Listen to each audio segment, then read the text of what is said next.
তো বন্ধুরা দেখতে পাচ্ছ এখানে আমাদের আলু খোলা চলছে, কিভাবে লাঙলের মাধ্যমে আলু খোলে তোমরা দেখো। আর এবারে আলুর ফলন মোটামুটি ভালোই হয়েছে, যে কারণে বাজারে কিন্তু দাম নেই। তো দেখতেই পাচ্ছ তোমরা, চাষিরা এত পরিশ্রম করেও কিন্তু মানে দু পয়সা পাচ্ছে না।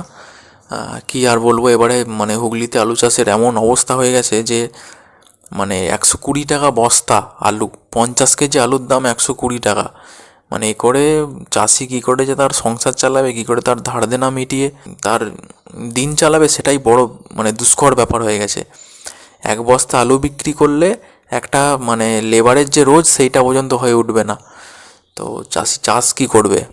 সময় এসছে কিন্তু পরিবর্তন করার, চাষের বিকল্প কিছু ভাবার। এই নিয়ে অনেক ভিডিও আমার চ্যানেলে আছে, দেখে আসতে পারো তোমরা চাইলে। আজকে এটুকুই, কীরকম করে আলু খোলে তোমরা যদি যারা দেখোনি, শহরের লোকজন যারা রয়েছে তারা দেখতে পারো। তোমাদের কাছে একটা নতুন বিষয় হবে আশা করি। বাকি কেমন লাগছে আমার ভিডিও অবশ্যই কমেন্টে লিখে জানিও। ভালো লাগলে চ্যানেলটা সাবস্ক্রাইব করতে ভুলো না।